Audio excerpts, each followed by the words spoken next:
Unconditional love is staying in the vibration of source regardless of the condition. Conditional love says, I want to feel good. When I see that, I do. When I see that, I don't. So this condition has to change so that I can feel better. Unconditional love says, I am source and I am love regardless of the condition. So that's why man translates that to say God is love or God loves all. Unconditional love, that's what you're all reaching for. You want to be tuned in, tapped in, turned on to who you are and living in this world. It's the best of everything. To be in this world where you're mixing it up, getting new ideas and then coming into alignment with it. The only freedom that you will ever find is the freedom from the bondage of resistance. In other words, what resistance is not allowing yourself to be who you really are. All pain and suffering are about diverging from who you really are. All joy and alignment is about coming into vibrational frequency with who you really are. And that is the epitome, it is the most descriptive word for what love is. Love is the absence of resistance. Love is vibrational alignment with that which is source. Love is tuned in, tapped in, turned on. Love is vibrational alignment with source. Unconditional love is vibrational alignment with source, even when there is something that I don't want happening. You're a lot of trouble, you know. So, can you offer us some words that would de-socialize us so that we get to the point? I love you so much, I don't care what you think. Saying that to the peanut gallery. To anyone. I love you so much, I don't care what you think. Now think about what that's saying. I so care about being in vibrational alignment with who I am. Because if I am in vibrational alignment with who I am, then I have love to give. But if I am catering to what you want rather than to my own guidance, then I'm not tuned in, tapped in, turned on, and I have nothing to give. I love you so much, I don't care what you think. Or, I love you so much, I must tune to the source within me. And I cannot tune to the source within me and tune to what you want at the same time. Don't make me choose between alignment with source and what you think you want in this moment. If you will allow me, or whether you do or not, to align with who I am, then I can shine the energy of source upon you and you will thrive. But if you convince me that I should cater to you rather than align with who I am, then I'll be out here on the raw and ragged edge with you, and we'll just fight it out and blame each other for how bad we feel. I love you so much, I don't care what you think. When you get there and can deliver that with a straight face, you'll have it. Isn't that an optimal game rule for life? That the situation of life is optimal. That really and truly we are all in a state of total bliss and delight.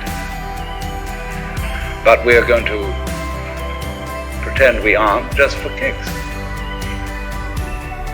You play non-bliss in order to be able to experience bliss. And you can go as far out as non-bliss as you want to go. And when you wake up, it'll be great.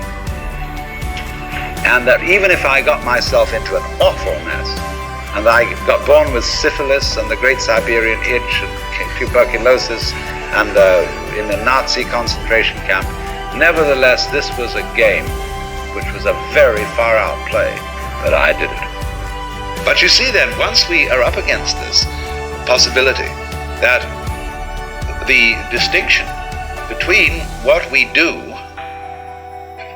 and what happens to us is obliterated. And therefore we would say with Hindus and Buddhists that if I run into a catastrophe, it is my karma. You see, that means far more than that it is a punishment for something I did wrong in the past. That is a legalistic view of karma. But a naturalistic or organic view of karma is, in fact, that what happens to me is what I do. And that in a certain sense, I want what happens to me. We can use want, notice how we use this word. It means to desire and it means to lack or to need. We say to somebody, you're wanting, you're deficient in something that you need. You always get what you want, invariably. Even though you may think that it's entirely opposed to your wishes. But if it's your karma, everything that happens to you, put it in another way, everything that comes to you is a return to you of what goes out of you. Yes, obviously, that's absurd. If you confine the definition of yourself to your voluntary, conscious behavior, that's a ridiculous definition of oneself. Oneself, by any stretch of the imagination, must involve far more than the conscious and voluntary aspects of our behavior. When you draw a map of a person's soul, you draw a small picture of the universe, a very crude picture. And that is the design of that person's individuality. The truth is, therefore, that your soul is something which contains your body. Your body does not have the soul inside it like a spook. And the whole cosmos is your soul. So the cosmos is doing you at the point you call here and now. Reciprocally, you're doing it. And the one depends upon the other. You have difficulty in conceiving this as a Westerner because we have all been brainwashed by several centuries of put-down theories of man. That you were the wretched little subject, and a disobedient one at that, of an eternal king. And B, that you were just a fortuitous congress of atoms in a mindless mechanism of incredible vastness.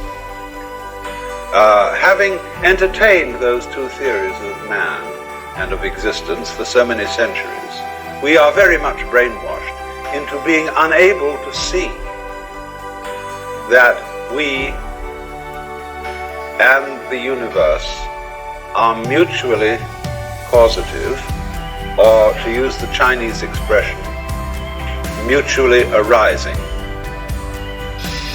So we are living in a Rorschach problem.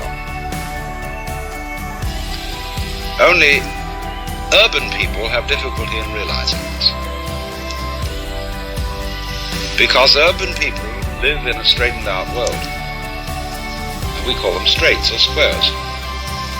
Because they think in very simplistic terms. See, Euclid had a very simple mind. And therefore he discussed a geometry which wasn't a measure of the earth at all. The word geometry, phrased from the Greek geos, the world, the earth, gis, and metra, which means to measure. Now the Greek word for measure, from which we get metric, meter, comes from the Sanskrit root, M-A-T-R, which also means to measure, and derived from that is the Sanskrit word maya, which means illusion. So figuring it out is the measuring of the world, the metering. And meter also is the Greek word for mother, and is of course the root of the word matter, material. And so when we ask, does it matter? We are asking, does it measure up to anything? Well, we come to the conclusion that there is no matter. There's form. It's the form that matters, or you could say the universe is a matter of form. And in Sanskrit, there is no word for matter. The word rupa, which is used for the material or physical world, means form. And so you get nama rupa as the full name for what we call physical reality. Nama means name, rupa form, so it is named form. And so Lao Tzu, writing the Tao Te Ching, says, the nameless, or the no name, is the basis of heaven and earth.